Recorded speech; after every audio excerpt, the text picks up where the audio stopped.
Hey guys, welcome back to another tutorial here.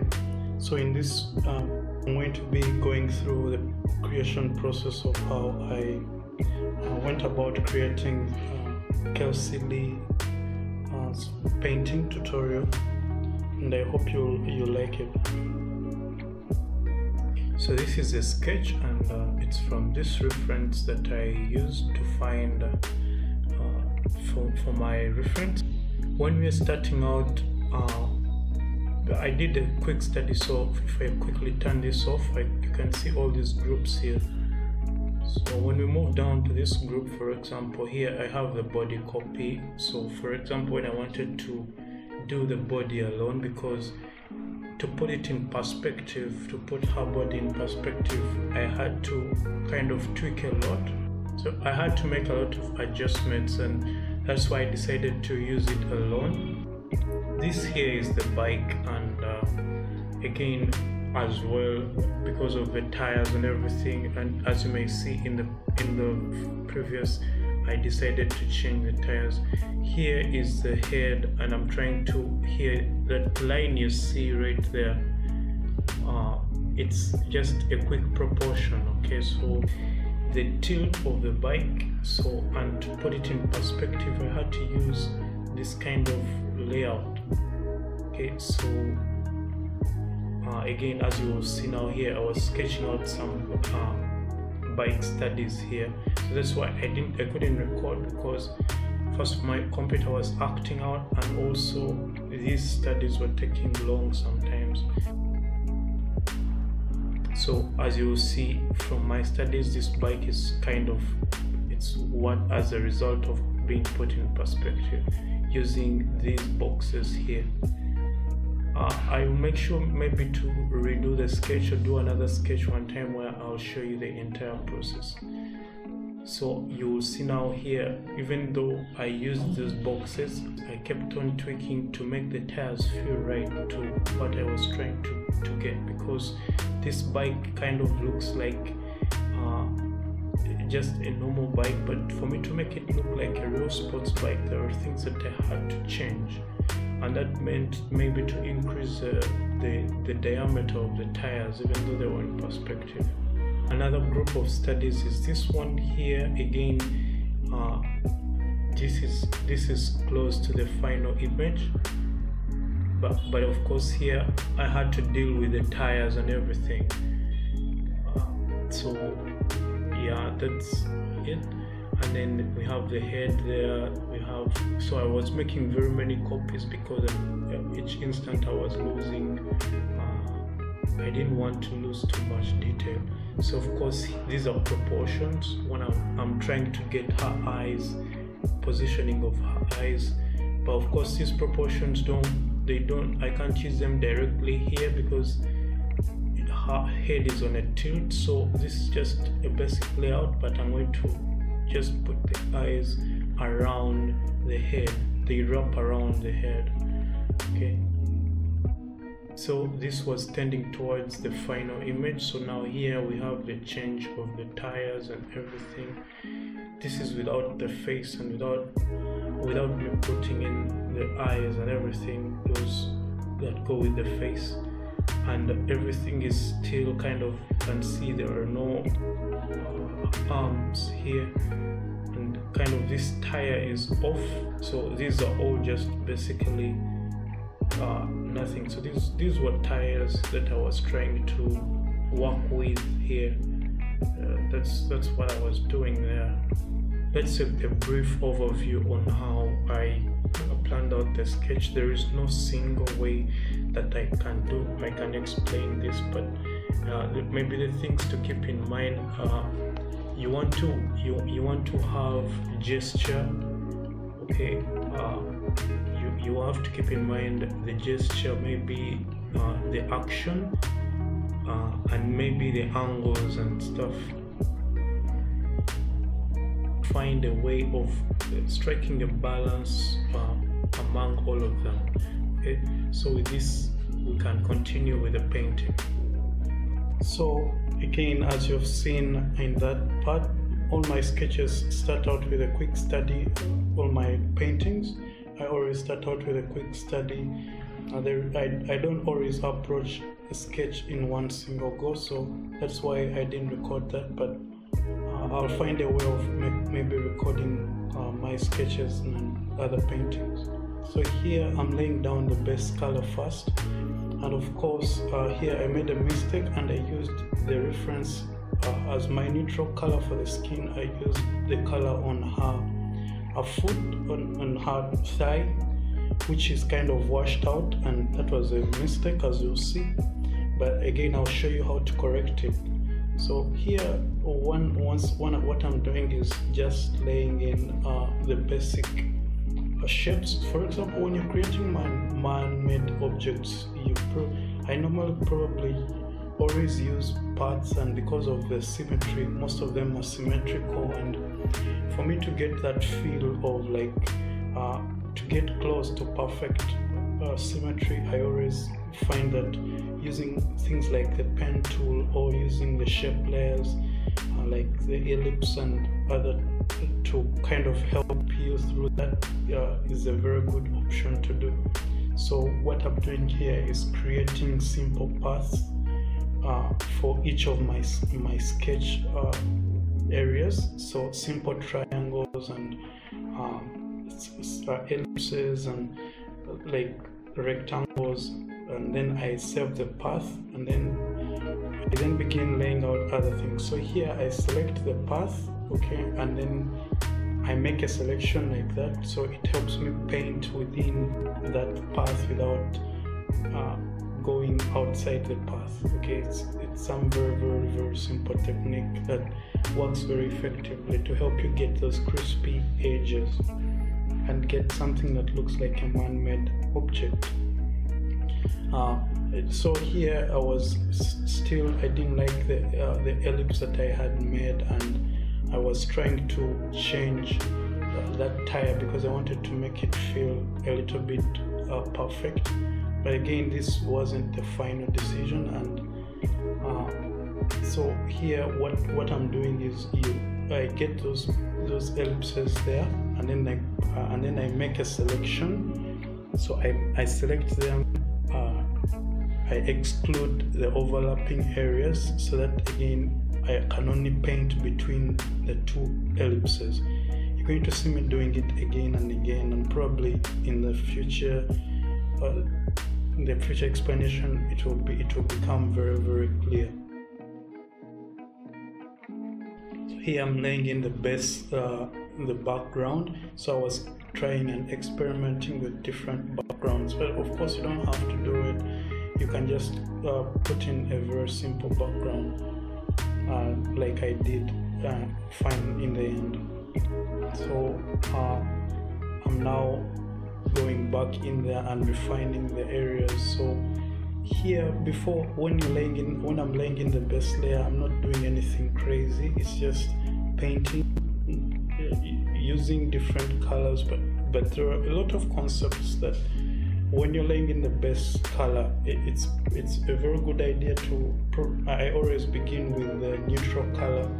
I don't begin with the shadows or the highlights. I only begin with the general neutral color. For example, I see blue, so I paint blue. But of course, I'm keeping in mind the color harmony in between. So I don't want to use a very saturated blue together with a very saturated red when I'm laying in my base colors, because again, that will go against what I'm trying to do. I changed the background and laid in the ground as well, just to give a basic composition for me to start working with. Okay, so when you lay in the base color, try to make the colors less saturated and don't make them too bright, because if colors contrast too much, you don't want to have a red which is very saturated and the blue which is very saturated working as your neutral color, because it will give you hard time. Okay, so here laying in and just doing general layouts. and then again, there is no single way for me to approach this. It's always experimentation. So there are things that when you're doing, I'm going to keep explaining them. So you're going to see me like flipping the canvas, rotating around shapes, zooming in and out of those shapes, because what that helps to do is it helps to make you see the mistakes within what you're painting. Okay, again, I'll explain as we go on. So here, those are the gloves. As you can see, I first laid in like the neutral color, which I saw as a black glove, and then I laid in kind of those areas which are like going to I'm just demarcating general shapes. They are not defined like solid areas. I'm just generalizing shapes. You'll see even for my sketch, if you've watched that part of me explaining the sketch, I first lay in general shapes, and then because when you're painting, you have the liberty to push around colors and get what you want.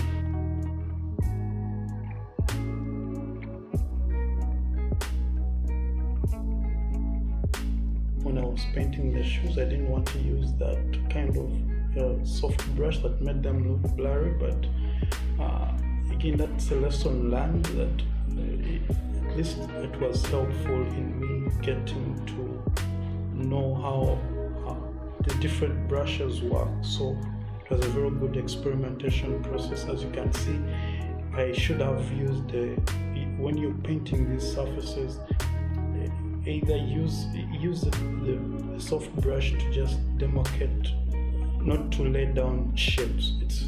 It will come out blurry, and it will be very, very clear by the end of this video.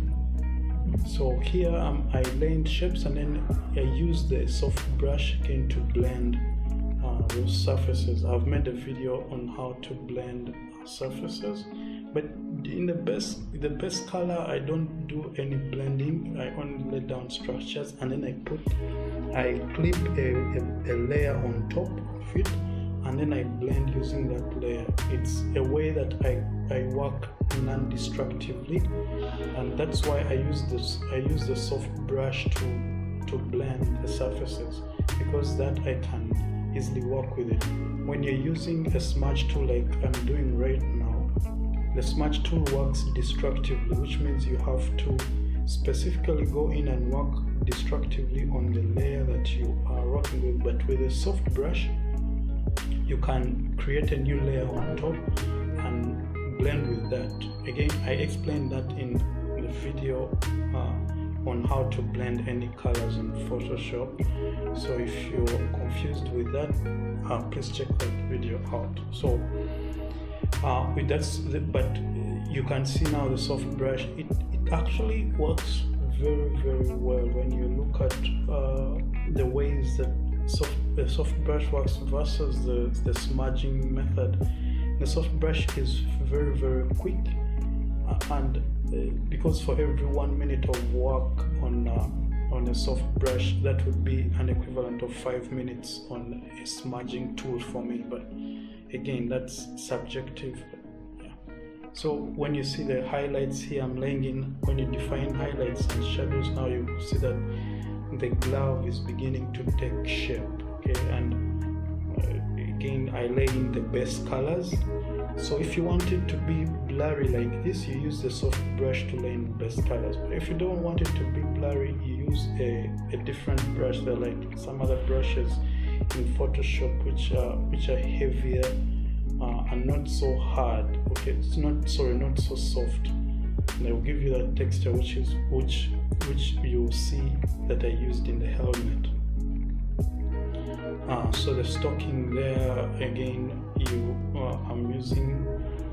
I'm blending it with the soft brush. Again, it's more a repetitive process, but again, there are certain techniques that I go on using in different places where I kind of try to fix things. So to separate those places, for example, at her side area and the bike frame, you just drop those colors and it creates some sort of shadow there.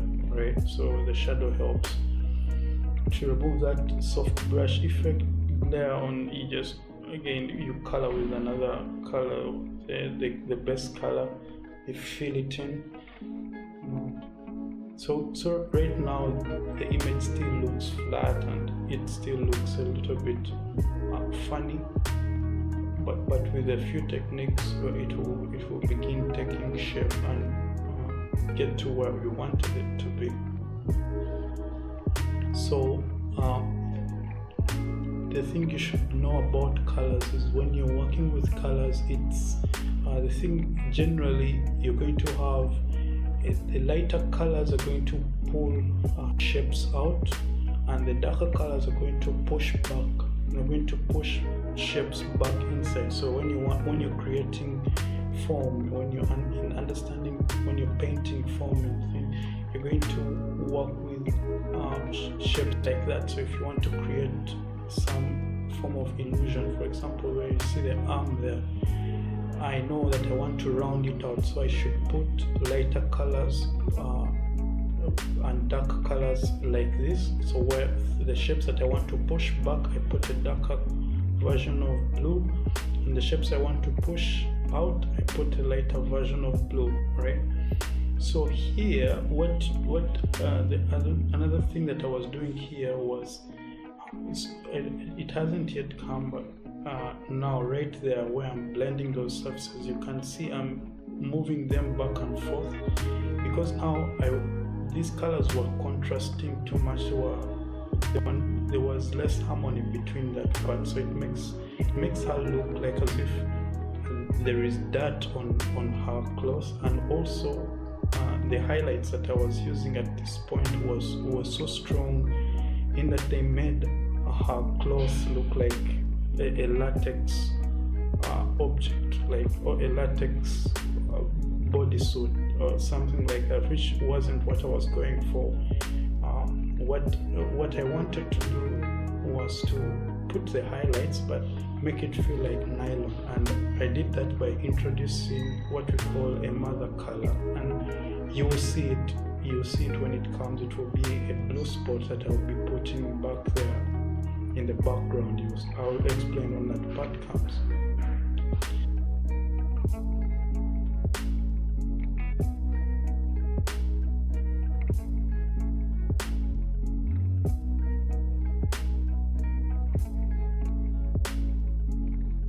So here I can now I'm laying in just the base area of I first deleted that hair because it had a funny blue shine under it. That's why I deleted that and then redid it again. So here is when I started working again, introducing what I call the mother color, because I wanted to bring down those highlights which were making her cloth look kind of plastic, because it had a very, very high level of shine on it. Okay, that level of shine together with the dark areas made it look a little bit plastic, which I wanted to do away with. Here I was working on the arm, on the fingers. Again, it was a couple of tries, but the good thing is when you're painting, it's a matter of understanding how to push around colors. So I had to go back and study a little bit on how the arm, the fingers were, because I haven't studied I haven't yet reached the part where I study the anatomy of the hand. So it took a couple of tries for me to go and do a crash study and then try to paint in something from my imagination. But as you can see from the reference is pretty blurry, and so guessing was definitely one of the things that I was doing, but also having a slight understanding on how the fingers work, on how the fingers are, was a good thing, because it helped me come up with something that I wanted to deal with. Okay, so you can see that I'm still trying again. So that's why I couldn't make one video without a time lapse, because that would have been like, that was 2 full hours of trying to get that right. And the full tutorial took around, the full painting took around 20 hours. Versus when my first painting took around 20 days. So again, as I learned the fundamentals of gesture form, like I explained earlier, it becomes easier. So you can see there I've introduced the mother color now, and with the mother color it helps to bring down those values to create a little bit of harmony between those colors that are that may be far apart. I used the same process, introducing the mother color in all colors which were not the skin color. I did that for all those colors, even the reds. You can see here now, there I go and bring the mother color just a little bit and tap it in, and then blend it out, so it kind of brings down the contrast levels, and it creates something smooth. So when you look at it now,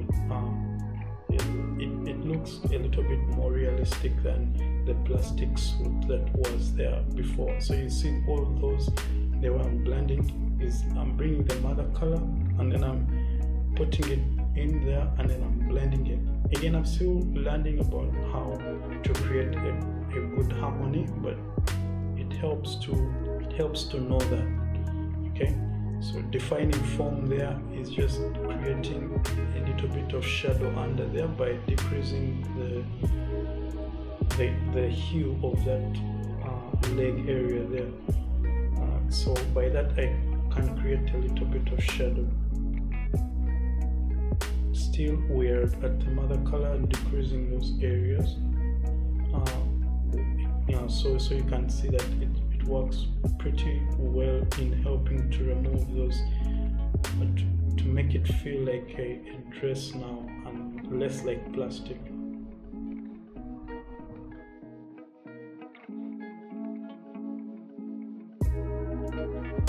So this was the part where I was laying in the neck and I was beginning to move towards the face. So again, when you're working with these structures, you want to use a hue shifting. I think I explained that in the tutorial where I did Gary V's painting. But if you want to know how to do all those, please let me know in the comment section, and I can redo it.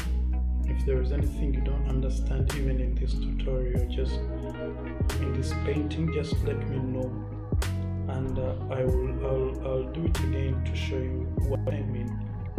But otherwise, here what you have now is so you can see that I'm pushing back some forms and I'm creating that feel of a neck just by using darker colors and lighter colors within the same hue. Okay, but again, I'm applying a little bit of hue shifting so that it doesn't look unnatural, because if you don't shift your hues around, for example, if you just move a red color and you get a bright red without maybe shifting the hue to a warmer tone like an orange, then it will begin looking like a plastic. Unless that's a style you're going for, but I don't do that, and I don't like that style. It's less realistic, and I kind of want to get the realism as much as I want. So here, when I'm creating, by the way, when I'm creating sketches for painting, I laying in those parts where you see the eyes and the nose. I'm not specifically, most especially now when I'm working with these paintings which are blurry. Okay, I don't define the exact eye or the exact mouth. No, I just lay in an acceptable area which I know that how I can make manipulations within. I can have different trials of the mouth, but as long as they're within that area of proportion. Okay, so that's what you're seeing. Those are not, those sketches that I made are not final decisions. So you can see here, when you can see that one technique to do is when you have a mouse and you're painting like this, do not spend a lot of time in one position like this. Stand away and move away from the painting, because the thing is, if you don't, your brain is meant to begin simplifying things for you. So when you look at this for a long time, if you're painting it for like 30 minutes, 15 minutes, your brain begins simplifying it for you, and then you begin seeing it like as if it's a real image. It's the same image, as if it's close to the reference photo. But once you push it, normally what I do to counter that, I just push it back and forth. Sometimes, or I can flip the canvas like I've done now, or I can change things like let me say, I can look in the mirror, or because when I'm painting behind me, I have like this kind of mirror, so when I stand, it gives a flipped image. You can push it back very quickly.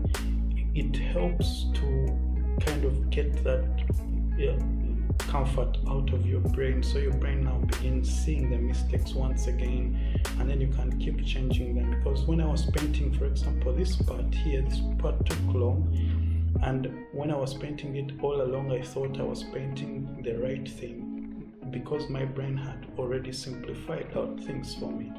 And that's not a good thing. When you're painting your face, it has to be as close as you can get it to the final image or the reference image you're trying to do. Unless you're doing something from your imagination, then you can pay less attention to getting the exact face you want, and more rather mind out about proportions and stuff.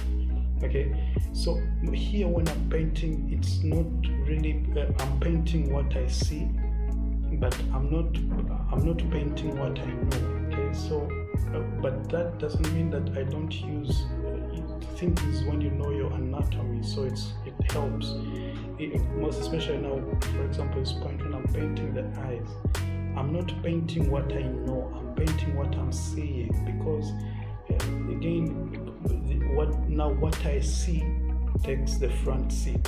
Okay, because if I want to make her look this side, okay, towards where she's turning towards, okay, I cannot put a real eye in there, because I know that there is no real eye in there, and it's going to give me a hard time to try to make it. But I can, because our brains are very, very good at making conclusive decisions. I can just gesture it in there using a little bit of paint, and you'll be able to tell based on her gesture and stuff where she is probably looking. And once you look closely there, you would see that she's starting to look towards that side.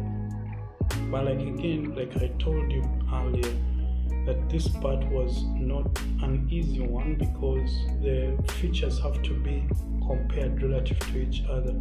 So this face is very, very long compared to so either I have to make a bigger helmet to kind of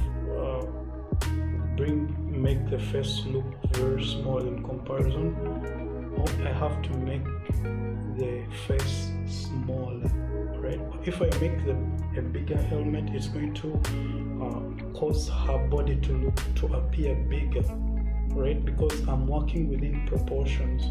Okay, so the thing is, so which I have to change the face, in other words. So you can see there I'm changing the eyes. So here the anatomy helped me in a way that to round out those eyes, to make it feel like there was an eyeball in that space. Okay, so that's when maybe you can use what you know to help you, so you round out those top edges, okay, and not make them flat, because that's something you don't see, but it is there.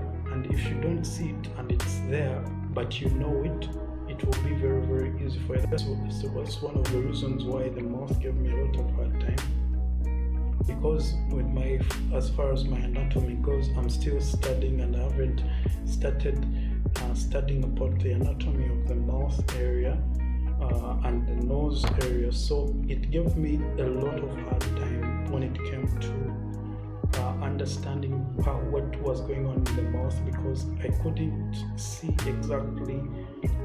Some of the things were probably there, but I couldn't see them because I didn't know the anatomy of the mouth. Had I known the anatomy of the mouth, it would have been much easier for me to single out areas that may have probably made her look funny at this point and made me change it multiple times.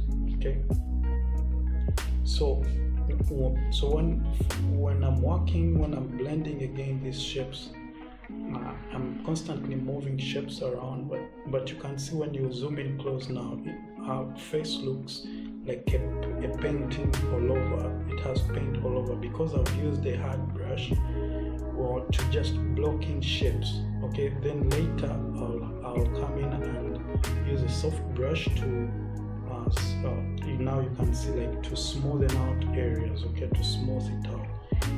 That's what I did, but of course this was just the beginning, and I changed this face like 1,000 times for me to be able to get the look of realism that I wanted, because this her gesture was very different this time. Okay, so here I was seeing that, like, the nose is very, like I saw, seeing like the nose is very big in my reference, in my sketch compared to the reference.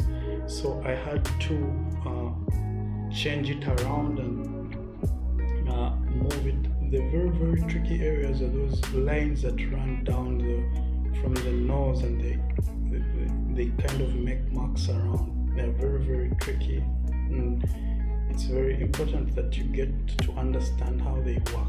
Okay, so here I was now beginning to see the differences between, I was starting to change the face and trying to push colors again to make a bigger neck so that I could reduce the face. But I think to understand here is that if you look closely at this face, the neck looks like a cube that is coming towards us. Okay, that means that it looks like a foreshortened neck. Okay, a neck with a little bit of foreshortening. So here I'll get back to the neck shortly, but here you can see that. So when I was trying to bring in, so it was giving me a hard time, so I decided to first of all maybe just to make it feel like a real helmet, so that it stops disturbing me, because it looked like a chef's hat at first. When without those blends, it looks like a chef's hat, and at some point it started looking like a queen's throne. But there is no queen that has a throne with this kind of color that I've ever seen. So it's again, understanding what was going on was necessary, but I was able to change and achieve something that I wanted just by adding a few highlights and shadows and blending them in a way that I was seeing realistically. Okay, so again, it took a little bit of study to understand that what was actually happening on this helmet region. So to see those shadows, I don't paint perfect. I don't paint exactly what I see. I paint what I understand most of the time. Because if you paint what you see, then if you reach some point that you don't see, then you're going to have a problem. It pays off to understand what you're painting and then try to figure out a way. It also helps you to build up your knowledge. So here you can see that a helmet is not perfect because it still looks like as if it's receding towards us, yet it's supposed to be. So it's proceeding towards us, yet it's supposed to be going back. It's supposed to be going back. So adding highlights at the top kind of helps to bring in that, and then also increasing the highlights here down at the bottom helps to bring in that visual, that idea of like, because it pulls these parts out and then it creates the illusion of going back in perspective. But also here you can now see that I created a new window because my navigator window couldn't help in zooming in those details. It helps very much to have a new window there so that you don't, when you're working at close ranges, you are not doing something terrible, because I know some paintings I've done before. I paint at a close range and I realize I've been doing something wrong for a very long time. So open up a navigation, a new window by going to window and go scroll down to ask you, it will show you an option. So adding a little bit of highlights here down at the bottom, for example, and also adding highlights there, okay, it helps to pull out those areas that have added highlights and push back the areas where there are the dark areas, and create the illusion that it's going back, okay, back like that side, and it removes that feeling of like as if this looked like a throne or something, okay. So you forgive me, there are trains moving around and it's hard to kind of dwell with them. So if occasionally you hear me abruptly stopping, it's because there is a train that is passing or someone is making noise and I have to wait for them to finish and then I continue. Kind of happy with the painting of the helmet, so to cross check it, I flipped it so that I throw my brain off balance and bring it back and see what the problem again was. And I pretty soon figured out that again I had work to do with the highlights, but I was now again trying to I made peace with it right about that time, so which meant that now I knew that the helmet was kind of fine, so I had to go and fix what was going on with the head. If you take a close look at the helmet though, it's not the best, but it's something that gets you close to what you want. So you can see here, again I'm going to repeat, please don't airbrush, don't soft brush, don't use the soft brush to block in elements. Only use the soft brush if you're blending. For example, what I'm doing here, that will help to create something which is smooth very well. But if you use the soft brush to block in areas of highlights and shadows, you have the same effect that I have at the boots, which it looks blurry and kind of fake or something. It's very, very hard to achieve. Realism makes her look kind of very, very smooth, whereas here we are trying to paint action, okay. And then so when you're painting action, you want to bring in those feeling of like she's maybe sweating, or so the body, there is a little bit of texture, and soft brushes don't have texture in them, so avoid using them when blocking in shapes. Only use them when you're blending in the blocked shapes. So you can see after adding the helmet, now you see all that is wrong with the face. The face is totally off. That's what I was telling you earlier, that before I was seeing the face was okay, but because I hadn't used I hadn't seen it relative to other shapes in the composition. It looked okay, which spoiled everything. But you see, when I change the helmet and put the helmet there, it was now looking terrible. So I decided to do all with everything, okay, right about now. So because kind of like Einstein says, the definition of insanity is to do the same thing over and over again, expecting a different result, okay. So that's what I was like if I painted it from down and it didn't work, now I'm going to try painting it relative to the eyes.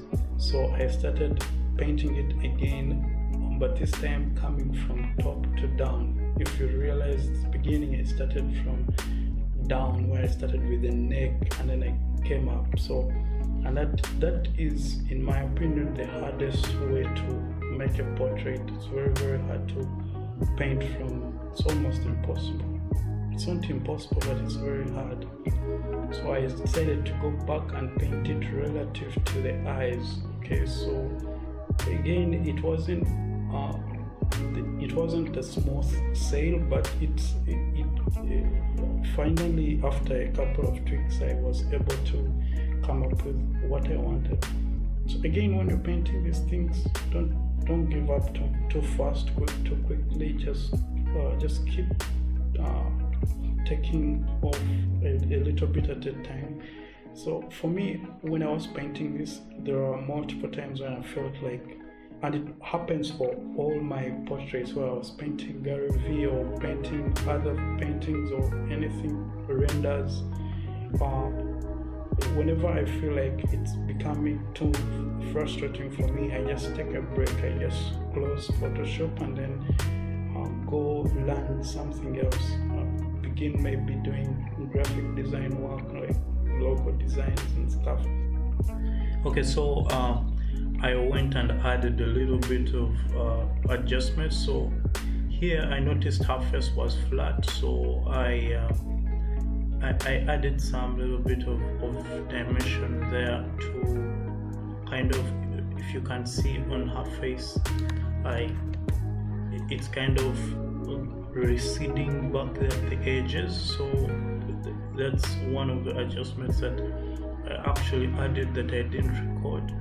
And maybe also put back a little bit of saturation into her skin, obviously because I had worked on a lower, a less desaturated skin tone.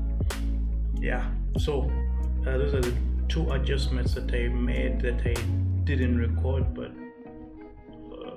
yeah, all right.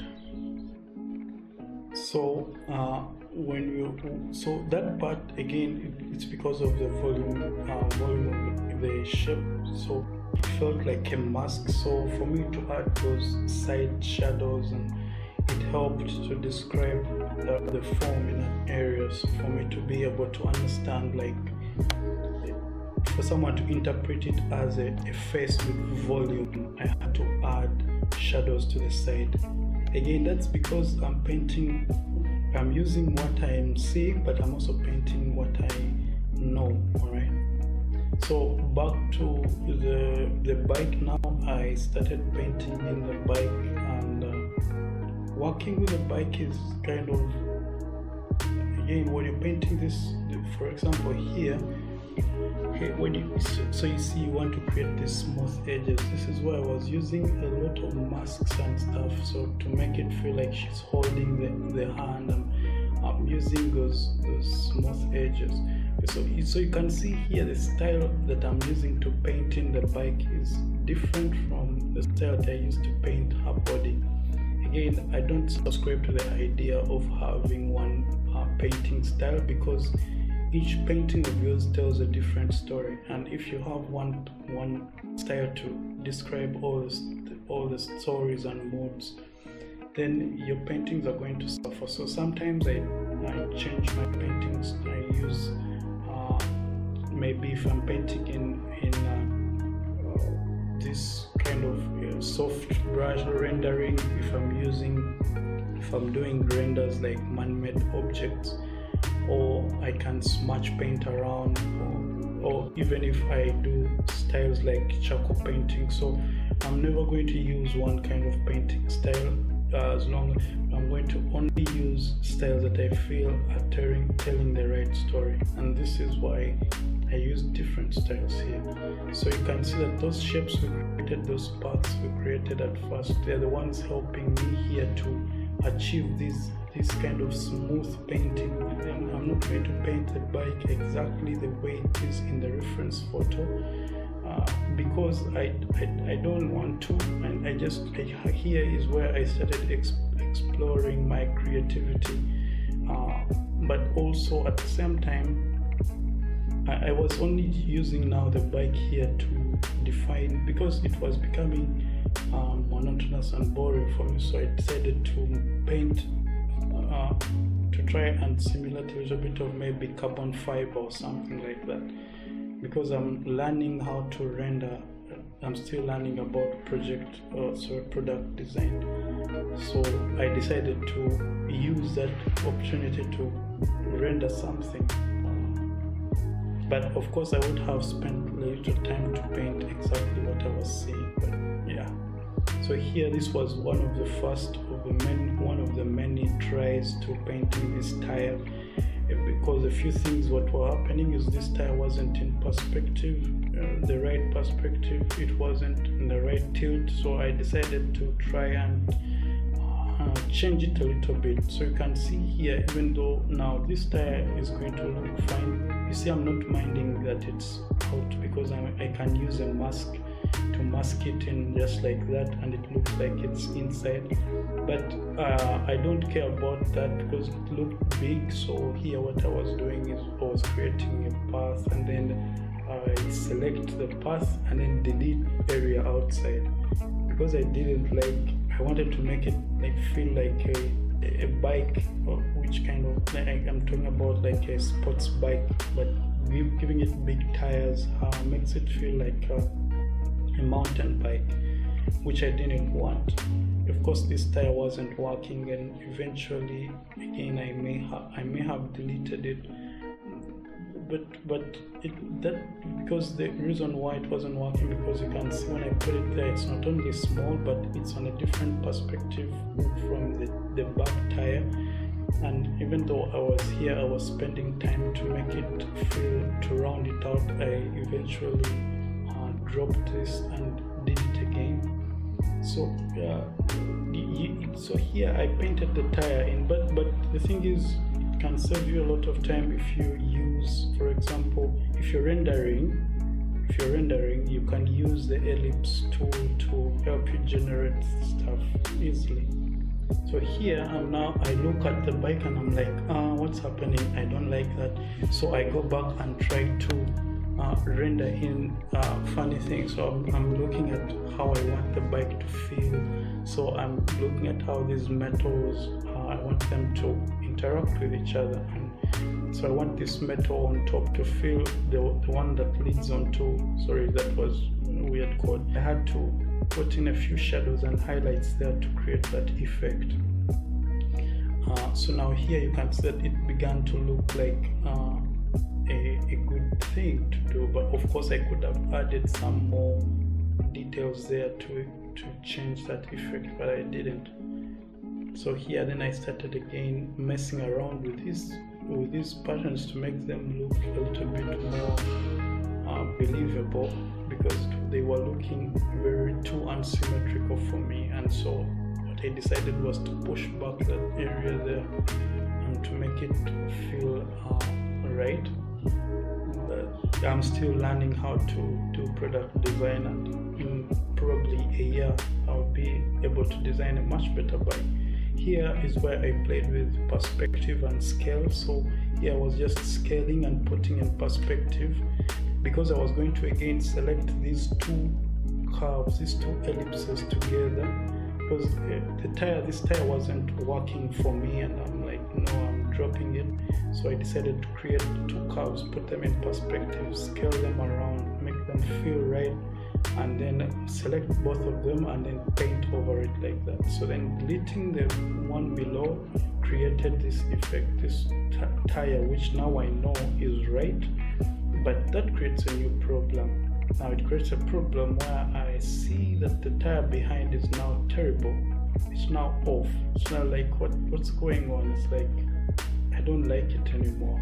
So again, I will remove that tire behind, okay, because I know this one is the one that works. But now this tire is too small, so I scale it up a little bit, because if I left it too small, it would make her body look very big in comparison. I think this was a mistake for me to add that behind, but it's again, it's a minor detail. What I was doing, I wanted to feel that shape on her leg.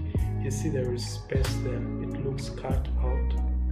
So what I did is I created a few curves with a pen tool. I just defined that area, and then what I was thinking is to merge those shapes. So that's what I was doing there. So I merged them and then set them back in perspective, and then painted in those areas which were lacking.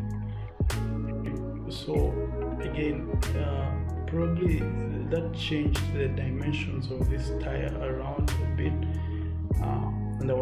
but again, I don't mind about changing it as many times as I want. Also, you shouldn't, as long as you're within the deadline that you have to work with.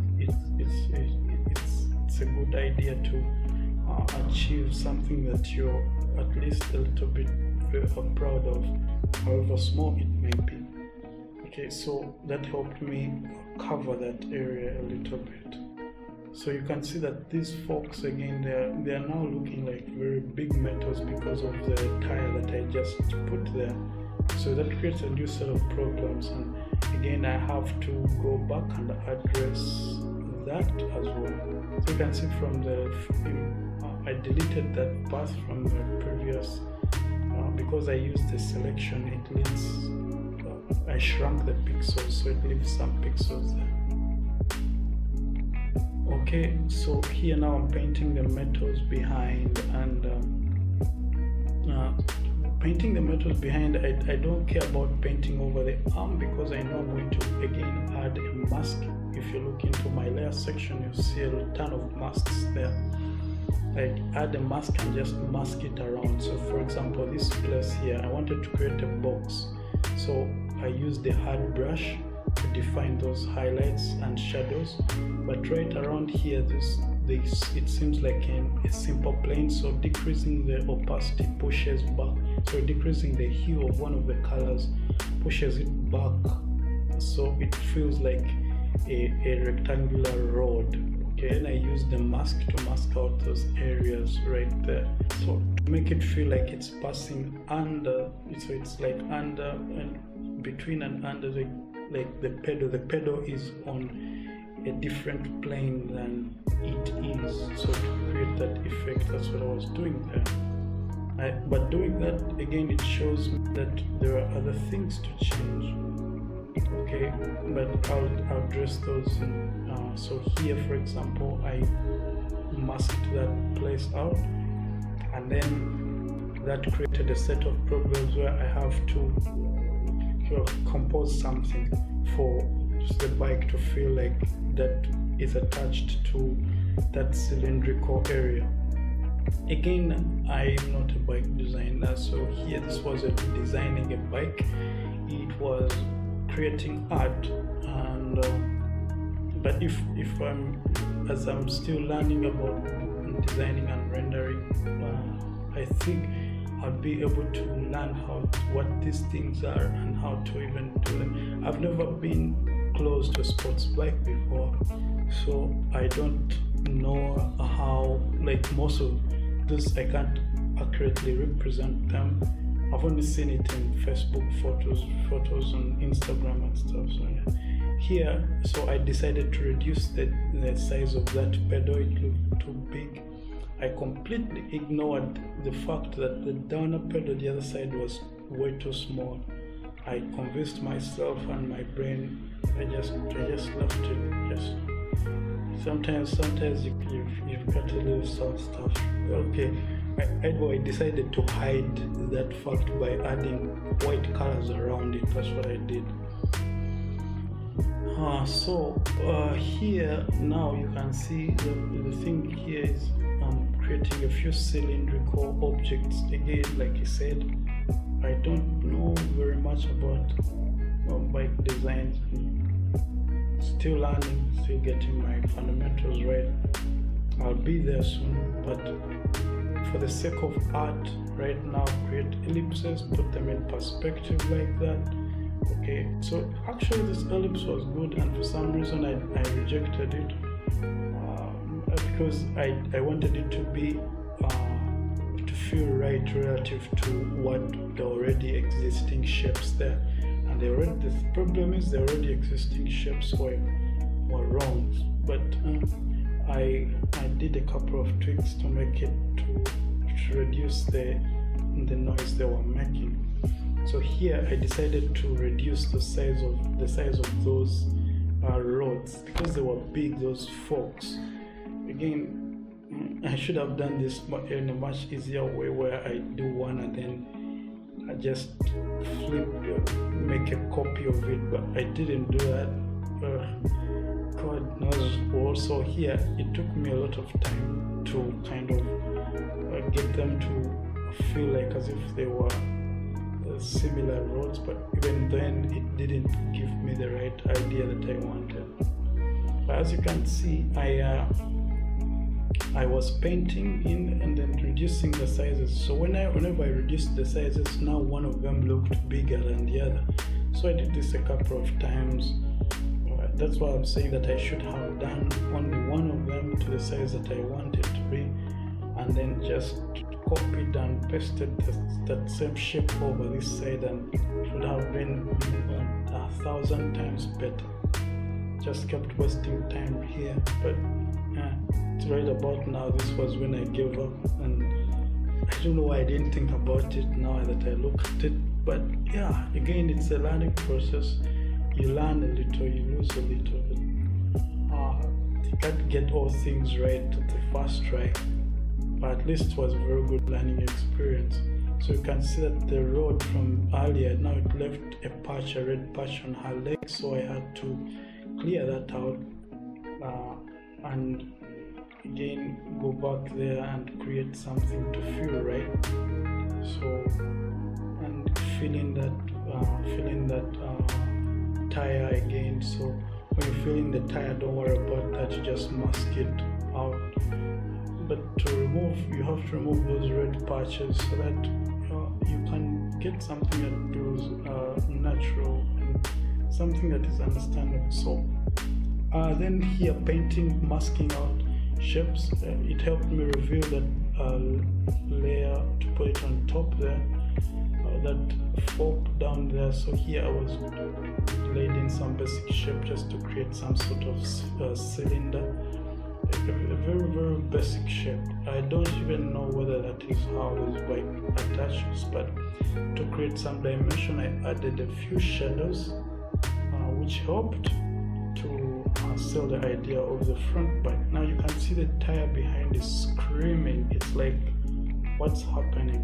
It's like totally off. Okay, and again, so what I did, I just went and deleted it. So here I was painting, and so when you look at your transparency, it's a good idea that you unlock your transparency as you paint it out. Okay, you can see it left a red patch there that so I used the already existing curves. I just put them in perspective, and then I painted it back in to feel right. So painted it back in, and then I used the masking option to mask out the areas that I didn't want. So the areas that overlap the leg, and the areas that, so you first do your stuff very well, put your mask, and then mask it, and it feels like it's back, it's behind. Okay, so that's basic photo manipulation. But again, it's not really hard because I use the Wacom one to paint, and when you're using the Wacom one, it's really hard to do these things. So here I was doing the tires, the bike spokes, and I wanted them to feel like they were going, they were rotating very fast. Most people would just go and get a stock image, but don't do that. Just try to paint stuff. It's much fun. So then so I did just a few random spokes, and then I masked them out. So masking them out, and then I added a blur. So you can add a motion blur, or you can add a radio blur. Radio blur worked best for me. and it gave me something that I really liked. Right about now I started adding things like the levels, and this was right about it.